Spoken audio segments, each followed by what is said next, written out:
Welcome to this week's BTO-Talk on generative AI. My name is Michael Alf, calling from cloudy Lisbon, still beautiful, but cloudy today. I'm working with various organizations around the world around generative AI and digital transformation. And I'm here with my partner, Rob. Yeah, great to see you, Michael. Rob Thurner, working with Cambridge Judge Business School in the UK, but globally as well. Just back from the Middle East and now in cloudy France this time of the year.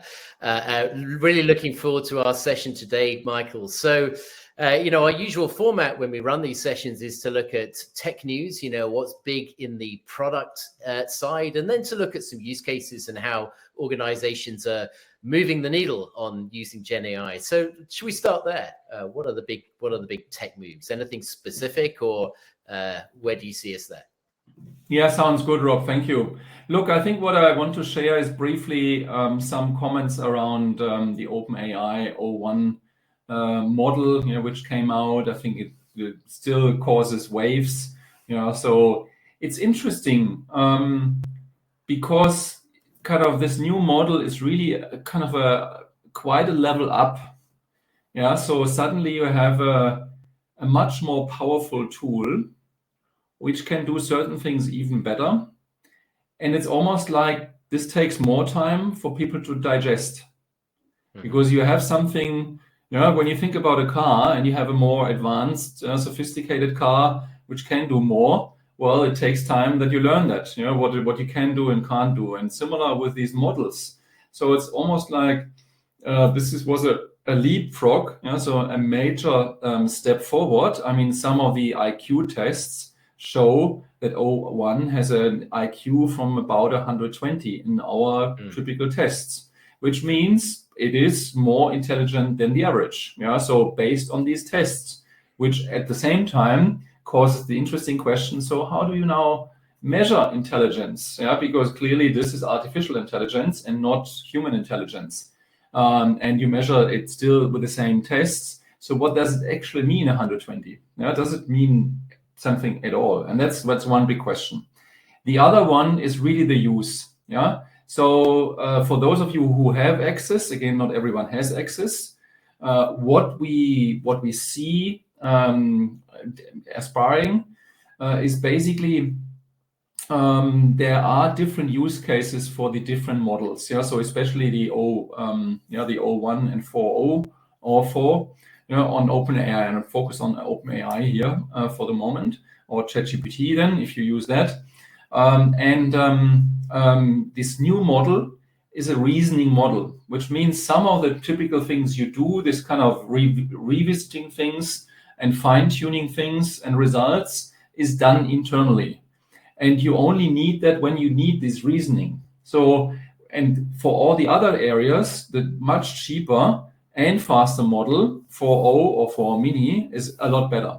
So this is, for example, for everything like kind of creative things, structural things, all these typical things which we spoke about, these use cases always go to 4.0, 4 mini, and only if you need reasoning, analyzing, and coming up, kind of assessing the results, then you go for o1. I think we wanted to make this distinction because it can help you for those who have access, and soon we all have access, to think about these are now two tools. Think about if you have your toolbox. So there's let's say there's a large hammer, and there's a small hammer for the small nails. So there's still other tools which are not hammer, but you have now two very different hammers for different purposes. So that's thanks. Yeah, that's a really good summary, Michael. Thanks for that. And what's interesting is that your option there to click down, you can select which of those hammers you want about the toolbox, is your analogy. And I've seen that using the 0.1 variant, what we see is what's very obvious is the thinking process. So we're taking longer to get a response, and you can see the thinking process in train. The other point is when you're using it's very some functionality that's taking longer has an implication on your prompting. Now, we talked about prompting before as an essential part of getting the most from ChatGPT, but the prompting itself, we don't need to go into that level of detail and break it down. We've used this analogy before. Imagine you're talking to a 5-year-old. Actually, 01 gives us a lot of the prompting is pre-worked as part of that methodology and coming up with the solution. And that raises some interesting questions about using itself fundamentally shifting. Are we going to see that multi-prompt approach being unnecessary? We had to figure it out to start with, waiting for the GPT to get smart enough. Do we feel that discipline fundamentally is going to change, or will that just be limited, Michael, to the use of 01? Great questions, Rob. And I think that also leads into the discussion we wanted to have around kind of, how do you learn that? In terms of, we spoke about the simulation. So I think we go afterwards, a little bit more in this direction. To your point and question, I don't know if kind of prompting becomes a little bit like the flash in the pan. So it's hype, and you saw these jobs for 300,000 for a prompt engineer or not. It's a good question. I think the truth is somewhere in between. With a more intelligent, capable model, the relevance to some extent goes down of the prompting. I'm very careful with the statement, because without the right input, you are not getting great outputs. So specific ones. So if you say, write me a story, then okay, well, then you get a great story. Yes. Is that a story you want to use? Probably no, except you don't mind. If I say, well, write me a good night story for my 11-year-old girl, that's already a lot of prompting. And it's very specific, and then most likely you will get a great story which you can actually read your daughter, and the daughter will enjoy that, or you kind of play that with the voice. So having said that, I believe prompting will remain as an important skill set, because it's also about understanding how it works. It's very much similar to Excel. So it's like, well, you need to kind of have some understanding how Excel works. Otherwise, it's like it's a less useful tool. At the same time, the more context the model has, and this is, I think, an interesting one, the less prompting is required. Yeah, I think that's a very useful point. So let's not think that discipline disappears unless the context is clear, and unless effectively the brief we're giving sets as many of those parameters and data points as possible. Then we take longer to get there, and regardless of which model we're using, we won't get the optimum output. So keeping that context, being very, very precise, it remains important, whichever model we're using. Okay, that's a useful start. And you talked earlier there, Michael, about, well, how can you get up to speed, and what are the use cases for using different tools? Do you feel that we're getting to a stage now where there are a lot of use cases out there that can be industry specific, or can be role specific? Are we seeing that we've got a way of helping clients to get ahead here that's generic, or do you feel we're at the right stage now? We should be getting more precise and looking at different industries having specific use cases, and we're at that level of development. Where do you see us now? I think from what I'm seeing here with our clients, it's still early stages. Still across the board in the majority, so early stages. And you've just been in the Middle East as well, doing some workshops. Again, even still, the majority of people, I'd say at least 80%, if not more, of a group isn't really deep into kind of prompting and using it properly. That doesn't mean that they don't understand the use cases. So again, there's a difference between, actually doing things and understanding things, and then understanding what is possible. So that's obviously two levels. And you still, I think, need to kind of get your hands on. because it's so important, and I want to build on what I said before with Excel. I think we still need to have this generic learning. This is where our initial simulation is heading, with more generic solutions, and then you can build on a more specialized one. And I think, Rob, we see two components, either a vertical or a functional one. Is that kind of what you're seeing as well?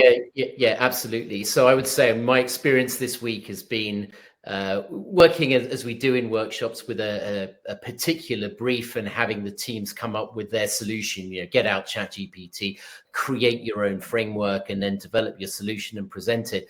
There were some briefs. I was working in the oil and gas sector. There was some briefs for one of the tables that could have been in any industry. It's about how do you find the right talent? How do you bring them into the organization, replace so much manual time, giving them access to rules and regulations around everything from holiday leave, pay procedures, all of that stuff, but also some skills development, based on your role, based on the access to the wiki of industry-based knowledge, being able to pull that up remotely. So this could be relevant to any sector. But what's interesting is when you look at particular business challenges, in this case around security, around safety, and developing some solutions there, very quickly we'd go down a different channel altogether, and the use cases for every business in this sector will be utterly irrelevant to other industries, but we can see enough use cases of how we can create a solution there which will be relevant to that sector. But it raises another question, Michael, about level of seniority. So I was with a bunch of senior managers here who are expected to implement. What happens where we go upstairs and we talk to the CXOs? I know you've had an experience this week in Abu Dhabi. How does that land? Clearly, they've got less time, these guys. There's a high level of kind of budget and seniority. Is there a real appetite for this detail, or do they just want to kind of figure out the principle and then let their teams loose to go ahead and make it happen?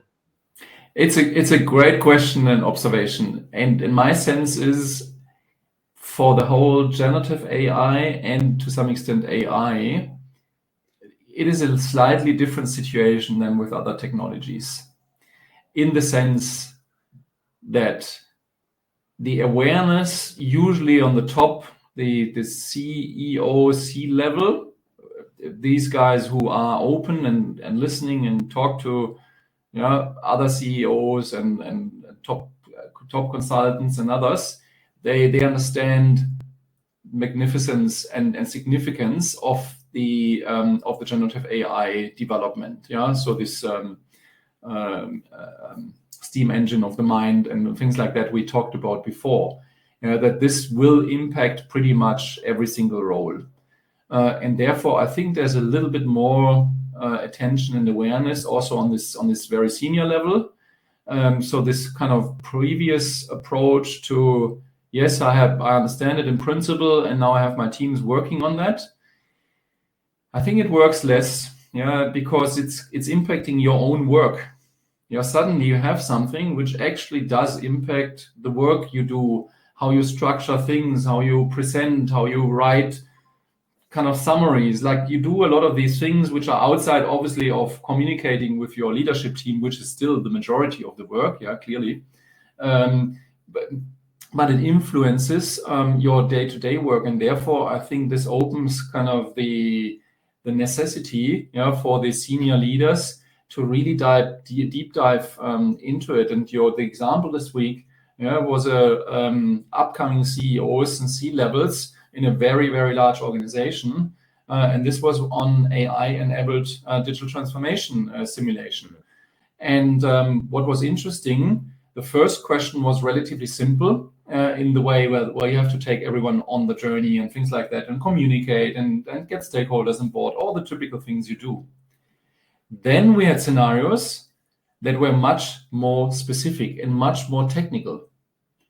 And the message was clear and was well received, saying, okay, you have to have an understanding what APIs are, what pods are, what data units is, why product management is so important in the digital space, and things like that, which nobody talked about even 3, 4, 5 years ago. And suddenly, because a lot of companies become much more digital centric. Yeah, it is much more relevant for the top leadership as well. It's not something you can no longer outsource to CIO, CDO, or the external consultant. So that's kind of what I see really at the moment. Yeah, I think that's a really good point. And in the waves that we've seen, the previous big digital cycles, getting onto the internet, building your mobile presence, building an app.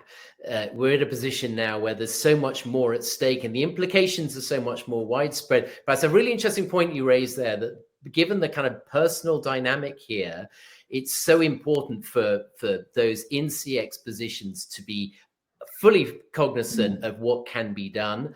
And for those on the ascent, on the trajectory to those top roles, they need to build their competitive advantage. And it's not just about how they're managing the role today, but it's looking at the future and the broader collaboration across the organization and build skills across different divisions using a common way of thinking here, which will build the gap between those who are getting it and getting ahead and those who are still at a lower level. So as we consider where businesses are today, what are your thoughts, Michael, about assessing your start point, drawing a line in the sand, understanding where you are and setting some realistic goals about where you on the CX level and then you as GMs and group leaders need to get to? And what would be your guidance to businesses who haven't kind of gone that benchmarking route yet and don't know how much they don't know? I think given how much impact there is from these technologies, and again, the latest model has an IQ of 120. Yeah, so it's like, well, this is in your pocket. Yeah, if you don't understand that and utilize that, and someone else does, guess who's the winner? Yeah, it's relatively simple. Yeah, so and I just did another training today. Yeah, for director levels of a large service provider, global pro service provider. Yeah, and some of them, have never used really. I mean, a little bit ChatGPT, like always. Yeah, and the ones, I really see the impact it creates. Given that magnitude of the impact, I think it has to be a CEO responsibility to make sure basically everyone gets trained. Yeah, so everyone in an organization who works with the brain, which is pretty much everyone. Yeah, so and so this has to come from the top, because the busy middle has to be almost forced, to take the time out to do that, and it has to have the commitment from the top. Yeah, so this awareness, because then you create this momentum upwards again, bottom up, that these guys then, and we see that in our trainings, they come up then with all these great solutions, which then initiates this conversation. So how do we prioritize? Where do we put our focus on? Because we can't do everything. But there's no longer this much of a resistance there. But everyone has to learn that, and get to a certain level, with assessments, with us, for example, with our simulations, trainings, that helps a lot, that really is scalable, so that you get a lot of people trained quickly, and then think about later, how do we keep that updated as well? But that's kind of how I see that it has to be everyone. Yeah, absolutely. And as we've seen for many years now, the exec team understand what needs to be done. Often the people at the bottom of the organization, digitally savvy, using digital tech in other aspects of their lives. That's not the problem. It's getting this middle group. And my observation, Michael, is there is still people in the workshops that I'm running where there's a clear polarization. Those who really get it, who are using this, they've got IT roles, they've got data roles, and then others at a senior level who simply haven't really unlocked the opportunity or got started. So big opportunity to level up. And yes, those organizations who are giving budgets and giving the mandate for their senior leaders and their middle managers to get up to speed, they're the ones getting ahead. But we can help, can't we? And we've got some upcoming projects launching shortly. We talked about the simulation. We've also got a live webinar next week, Michael, and that would be a great place if you want to get up to speed quickly, understand the foundations, ask your questions, tell us what sorts of topics are interesting for you. Are there any initiatives, thinking as you look at 2025 where GenAI could play a role, please join the community. You can see on the screen there. Come on board, and we'll be very keen to add you to our fast-growing group that we're in regular contact with, building out their skills and building out the community. So, Michael, any last thoughts before we close today? Look, I think very nice closing words from your end. Yeah, join us, community.beyondtheobvious.co/AOI, which means expression of interest. So it's been a free expression of interest. At the same time, we will inform you via this way about the webinar, upcoming webinar, and other events we are doing. Join us. That's another path for you, to get ahead in parallel to whatever your company does. So I think it's the responsibility for each of us to stay up to date, get up to date. It will be your benefit. So join us, and until then, have a wonderful week. And greetings to the world, and you to France. Enjoy your time there. Thank you, and thanks for your time, everyone, and look forward to seeing you next week.